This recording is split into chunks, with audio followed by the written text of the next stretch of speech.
Hello, this is Dave. I've got another game here for us to look at. This will be a English opening. The ECO code is A26. This is a correspondence game that was played at chessworld.net. Both players are 2800. And what we're going to be looking at is how pawn structure influences the flow of play. So let's get started here. White opens with C4. English opening, G6, G3, bishop to G7, bishop to G2, D6, knight to C3, E5, E4, knight to C6, knight at G to E2, knight at G to E7, D3, castles, castles, and what we have here is the Botvinnik variation of the English opening. As you can see that White has good strong control over the D5 square, and black will be looking at the D4 square. The next move of the game is knight to D4. Black jumps into the weak square with his knight. White responds with knight takes D4, E takes D4. Now let's take a look at this pawn structure. It'll be, like I said, it's the theme of our game here. Both both players still have all 8 of their pawns, but the biggest difference is that black has 2 double D pawns.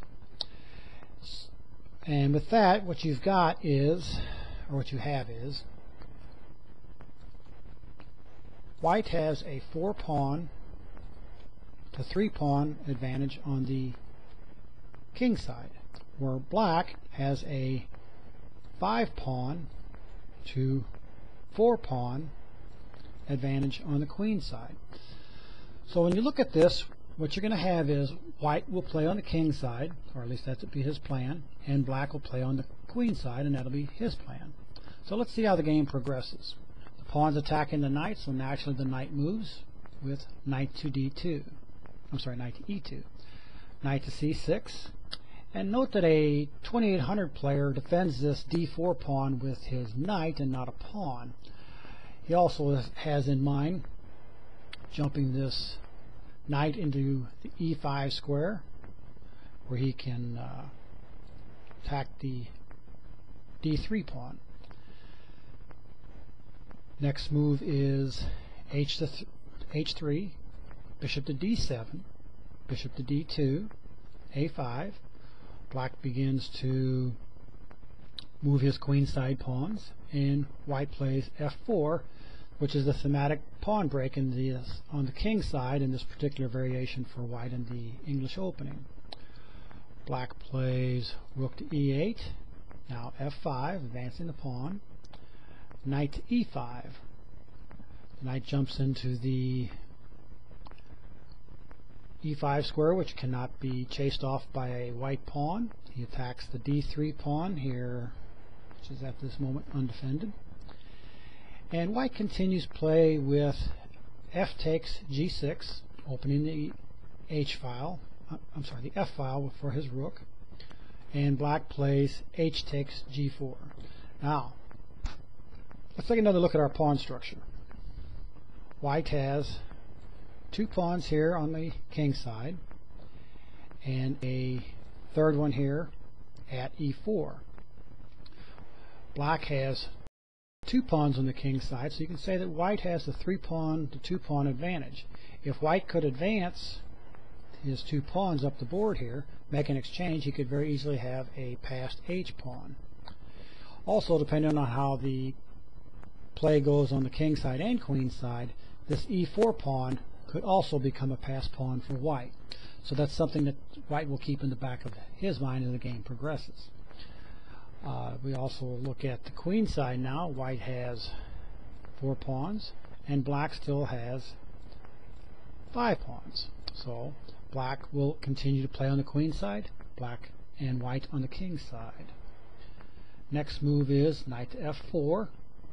The knight protects the D3 pawn and eyes the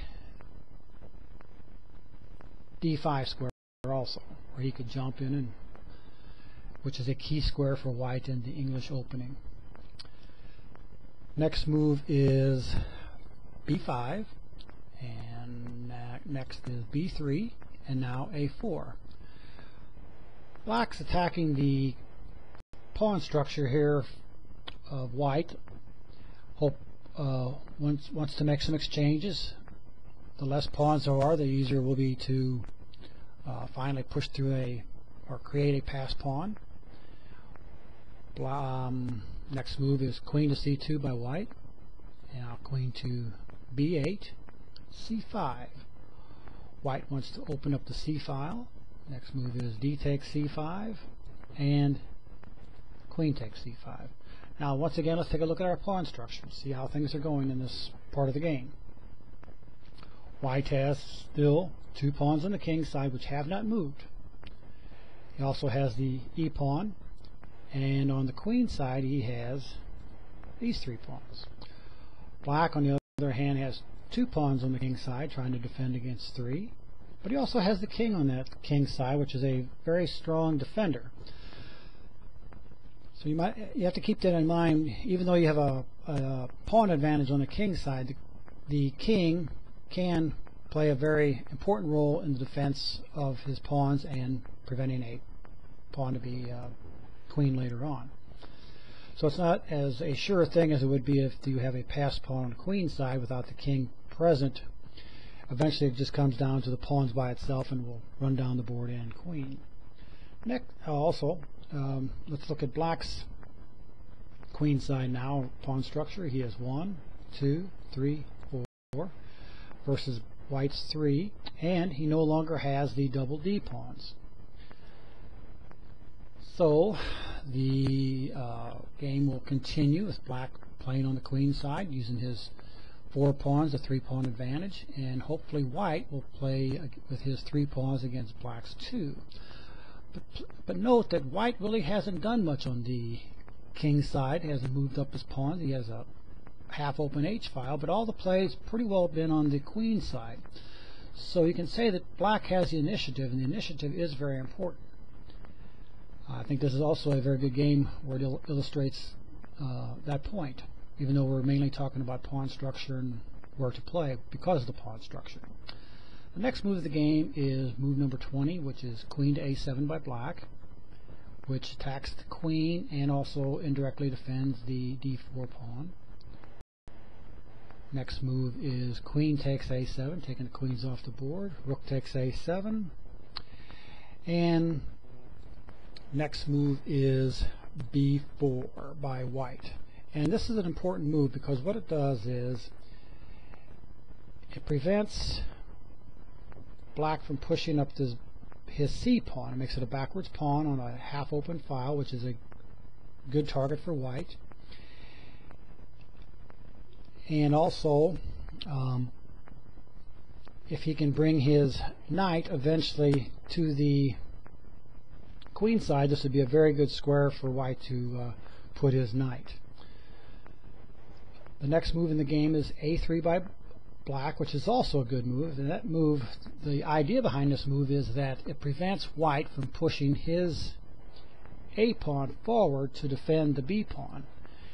And by doing so, White is now forced to defend his b pawn with a piece instead of a pawn. So you can see that both moves, White's move to b4 and Black's move to a3, were very good moves. They both had a very specific purpose.